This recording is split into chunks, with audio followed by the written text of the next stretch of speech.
mas organizar tudo aquilo que nós não organizamos durante o ano inteiro.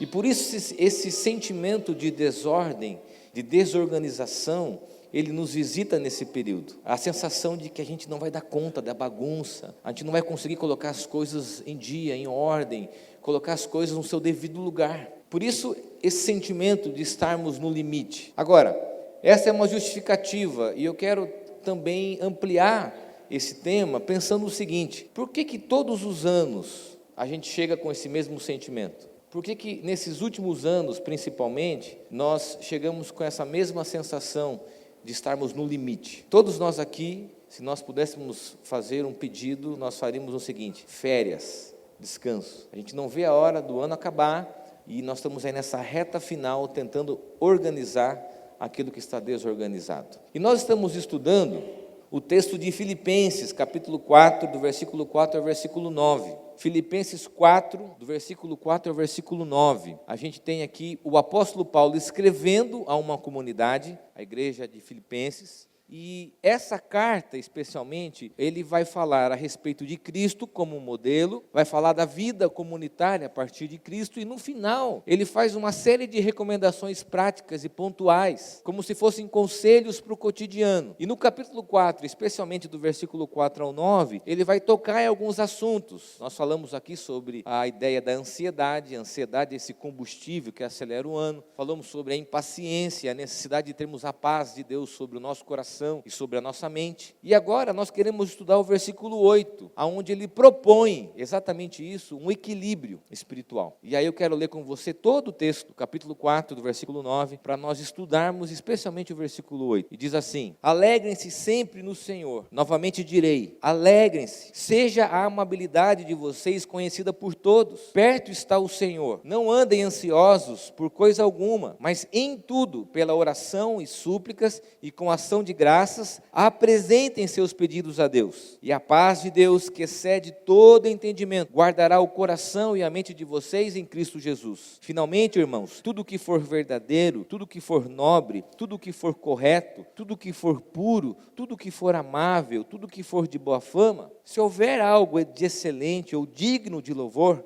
pensem nessas coisas. Ponham em prática tudo que vocês aprenderam, receberam, ouviram e viram em mim, e o Deus da paz estará com vocês. No versículo 8, Paulo está considerando o modo de vida das pessoas, mas no aspecto da desordem. Se a gente parar para pensar, a gente vai perceber que o caos é fruto de uma desordem. Eu quero explicar muito bem nessa introdução aonde nós queremos chegar com o tema Vivendo no Limite do Caos. Agora, esse caos, que é essa sensação que nós temos das coisas fora do lugar, desse sentimento de não conseguir fazer com que as coisas funcionem corretamente, olhar para os nossos relacionamentos, para o nosso casamento, para a nossa família e dizer: nossa, está um caos. Por onde que a gente começa? A gente corre para reorganizar a vida. Esse caos externo mostra uma desordem interna. E quando a gente fala sobre desordem interna, não é apenas uma falta de organização, preste bem atenção, mas é um reflexo da consequência das nossas escolhas e do modo em que nós vivemos. Vou dar um exemplo para você entender um pouquinho isso.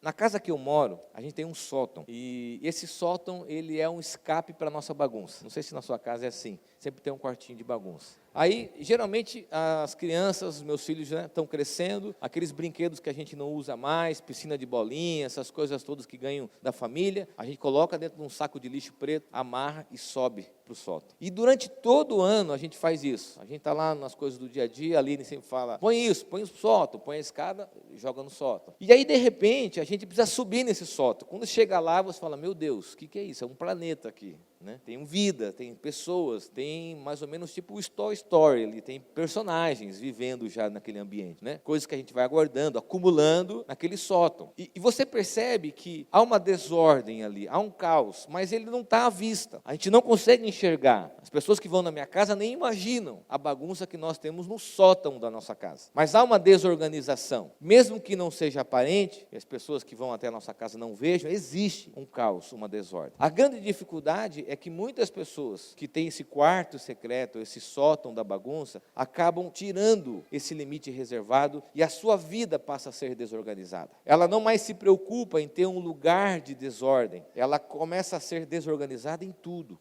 Começa a haver um caos nos relacionamentos, começa a haver uma desordem que já não é mais uma desordem escondida, é um caos que as pessoas reconhecem e que a própria pessoa percebe isso. Agora, há uma coisa interessante, porque quando a gente olha para os textos bíblicos, o que a Bíblia apresenta em relação ao nosso caos e às nossas desordens da vida, é o equilíbrio. A cura para a desordem dos nossos relacionamentos, para esse sentimento de caos que a gente tem, a Bíblia apresenta o equilíbrio. E é exatamente isso que o apóstolo Paulo está propondo no versículo 8, dizendo que a vida espiritual, ela precisa ter um equilíbrio. Os comentaristas do texto sugerem que esse versículo 8 tem uma proposição de uma vida saudável, equilibrada. E quando a gente olha, por exemplo, para uma teoria comportamental, a gente vai perceber que muito da desordem humana, que é exteriorizada com esse caos, nasce no fato de que a gente não avalia as consequências da nossa vida e a maneira que nós vivemos. Vou ser muito prático com você. A gente começa um ano dizendo o seguinte: olha, eu quero fazer uma pós-graduação, quero estudar, eu quero trabalhar 10 horas, quero fazer isso, quero fazer aquilo, e a gente não avalia a consequência desses sentimentos. O quanto isso vai trazer desordem e caos para a nossa vida. Então a gente aceita aquilo como proposta de trabalho ou como uma mudança de cidade, nós não avaliamos o prejuízo que aquilo pode causar. A gente não pensa nisso. E aí nós vamos vivendo, a gente vai vivendo. Só que essa desordem, ela não começa com algo grande, ela começa com coisas pequenas. O sótão, ele não fica cheio do dia para a noite. Ele fica cheio quando a gente pega o primeiro saco e coloca lá. O primeiro brinquedo, a primeira sacola de roupa, e nós vamos colocando lá. E aí nós chegamos no mês de dezembro, ou no mês de novembro, como nós estamos, e a gente olha toda essa bagunça e fala: meu Deus, como eu comecei isso? Como que a minha vida está tão desorganizada financeiramente? Como que eu cheguei nesse endividamento? Como que eu cheguei nesse ponto do meu relacionamento? Como que eu cheguei nessa desordem na minha família? Como?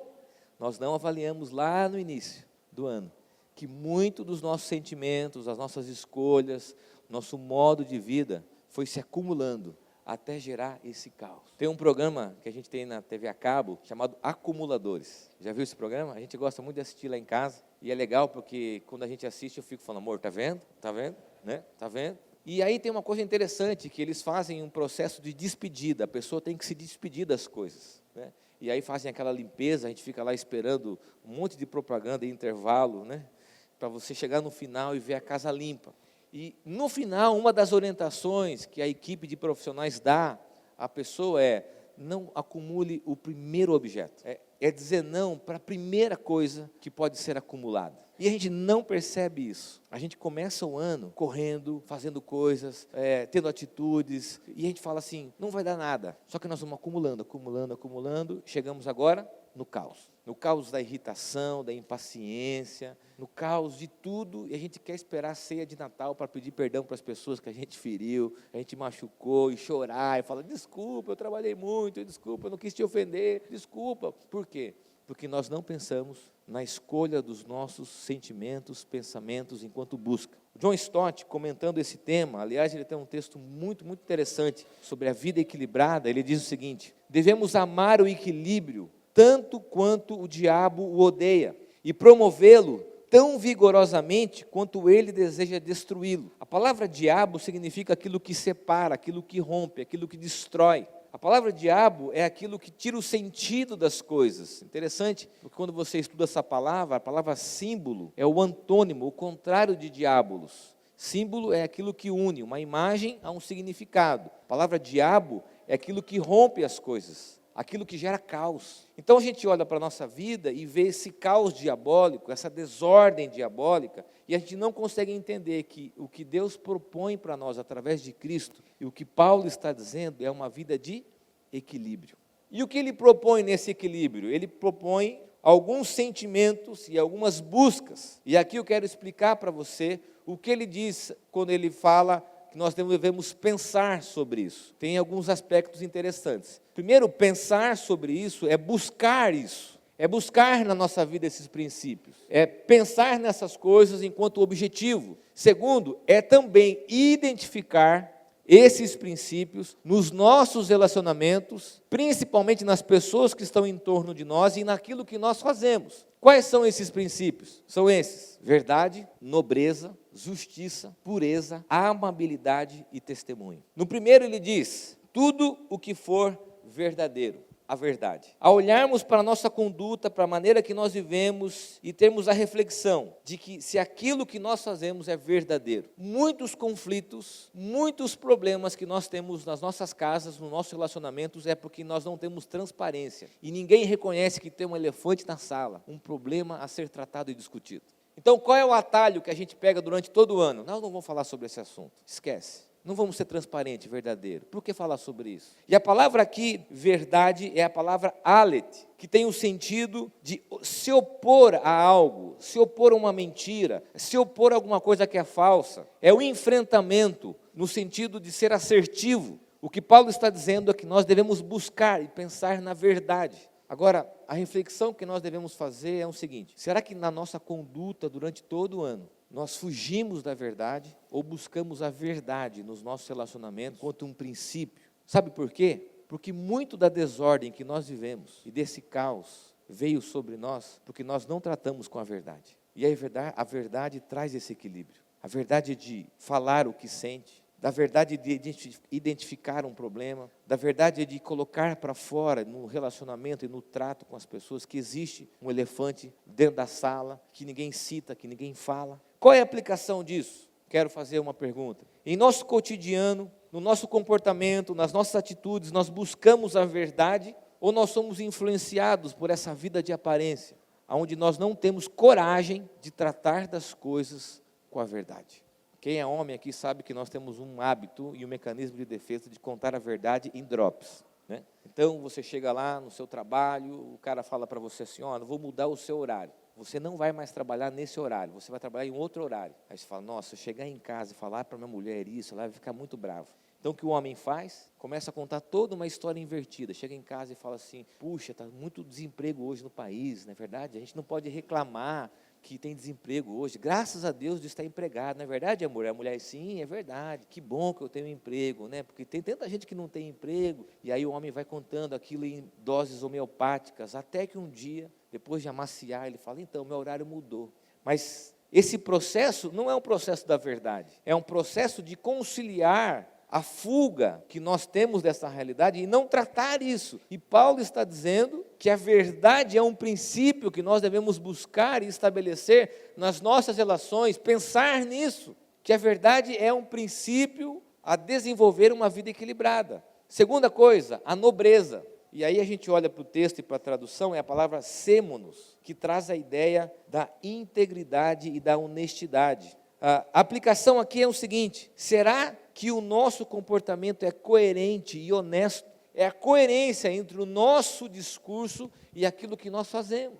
A gente precisa pensar: será que a gente pega atalhos para facilitar a nossa vida? Será que nós relativizamos os valores como a honestidade? A palavra nobre pode ser traduzida por honesto, honestidade. E nós vemos numa cultura latino-americana, cultura brasileira, de dar o jeitinho nas coisas, de pegar um atalho, de não tratarmos das coisas de forma íntegra. A gente não tem isso mais como um princípio de vida. Então a gente vai, por exemplo, na vida financeira, a gente vai deixando, a gente vai falando, vai assim, distorcendo as coisas e não trata de forma honesta, íntegra, de uma forma a pensar na nobreza daquilo, na coerência daquilo.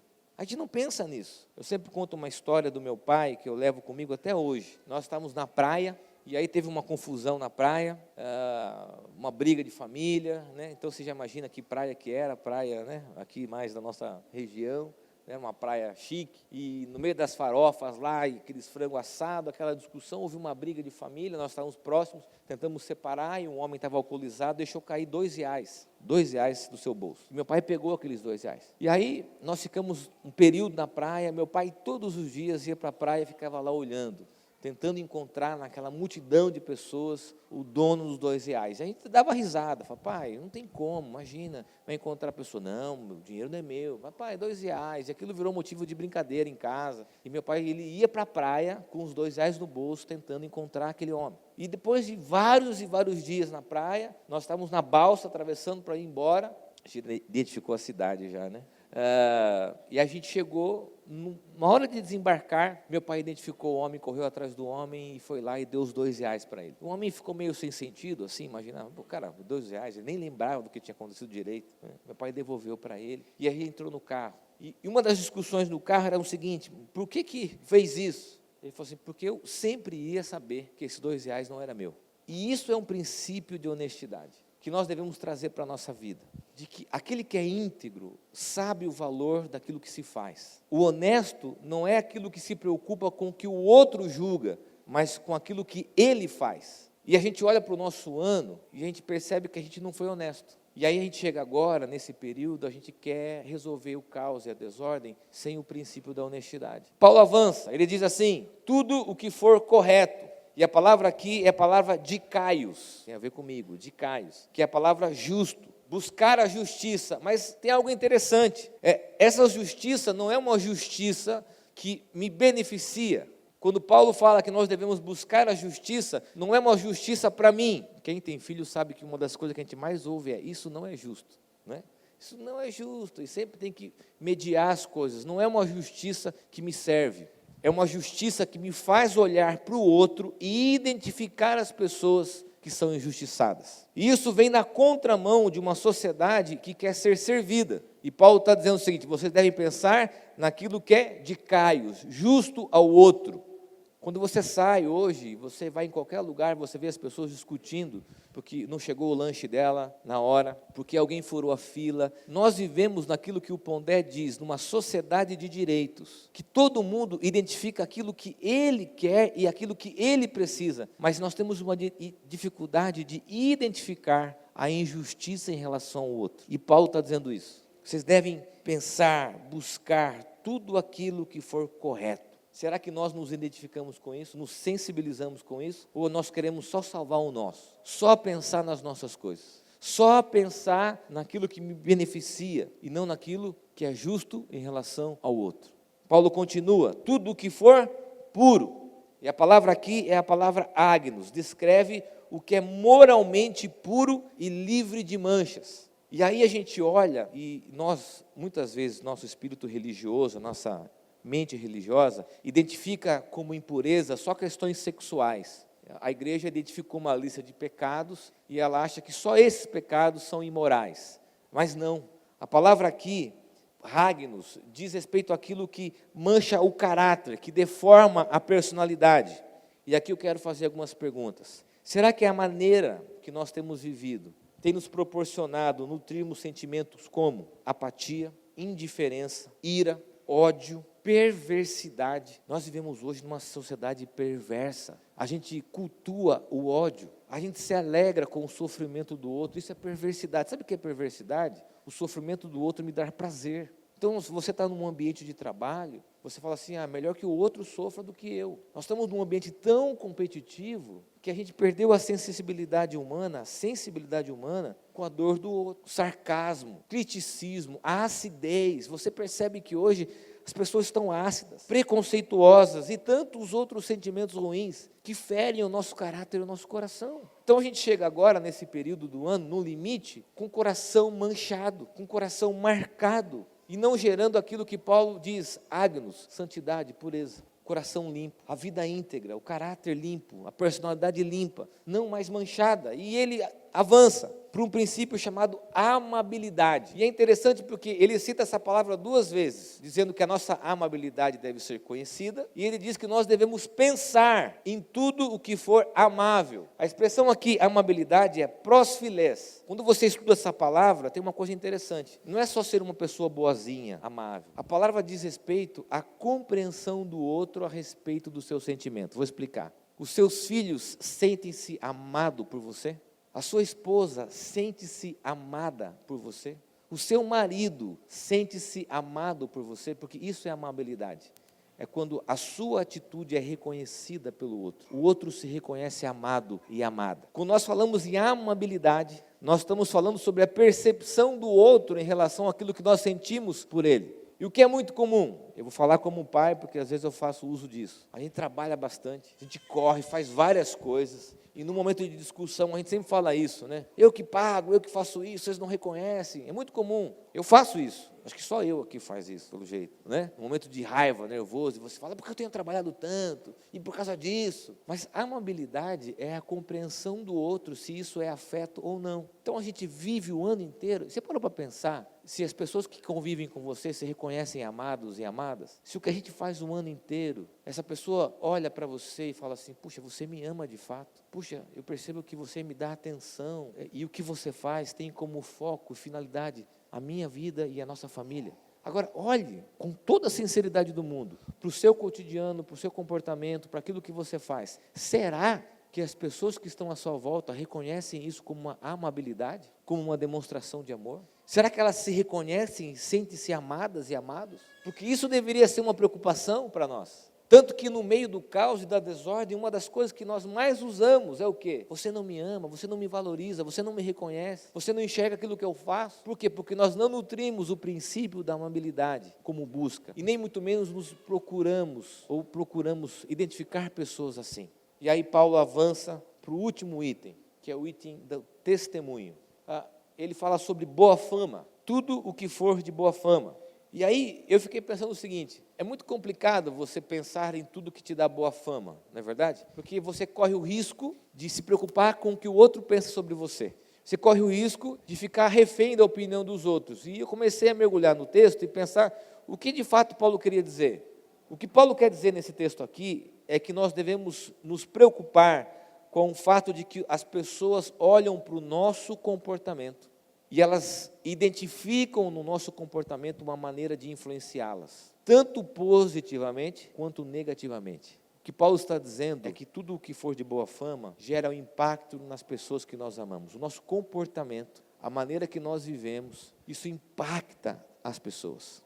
Isso influencia as pessoas que estão à nossa volta. Eu disse aqui na semana passada que a gente estava num ambiente social com outras pessoas. Eu tenho os meus filhos, eu sei que eles aprendem comigo no dia a dia. E aí uma das crianças pequenas virou assim e disse, inferno, que inferno!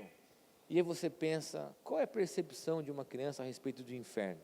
Aonde ela ouviu, onde ela absorveu isso como uma palavra, uma expressão para a realidade? A gente não avalia que a maneira que nós vivemos, o nosso comportamento, influencia as pessoas que nós amamos. E aí nós chegamos no final de um ano, irritado, cansado, impaciente, esgotado, com sono, com fome, com dívida, para fazer novas dívidas, com tudo isso nesse caos, nessa desordem, nessa bagunça.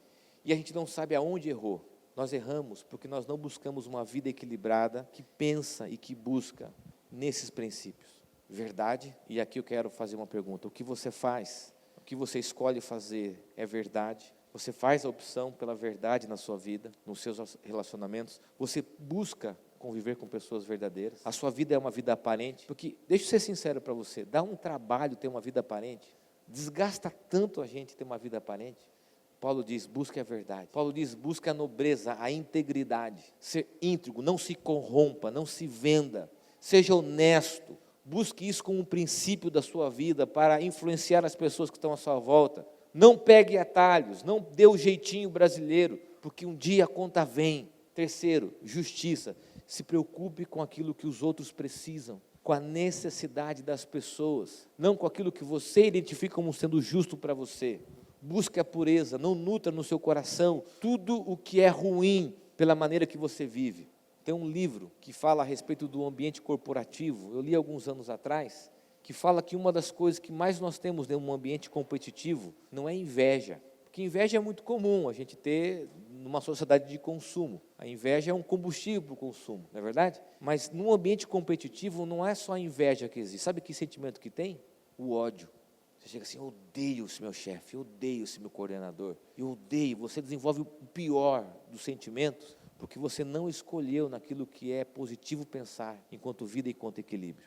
E Paulo diz, a amabilidade, a preocupação com que os outros se reconheçam amados, amadas, valorizados, valorizadas. O que você faz, as pessoas reconhecem assim, E último, testemunho, influência sobre as pessoas que estão à nossa volta. E eu quero terminar na expressão de Paulo dizendo: se houver algo de excelente ou digno de louvor, pensem nessas coisas. E agora, olhe para mim aqui e eu quero concluir dizendo o seguinte: nós não devemos ignorar que os nossos pensamentos determinam nossa compreensão sobre a realidade. O que Paulo está dizendo, que influenciados pelo Espírito Santo, o apóstolo chama a nossa atenção para um hábito de vida saudável, uma disciplina de relevância espiritual. Sabe qual é?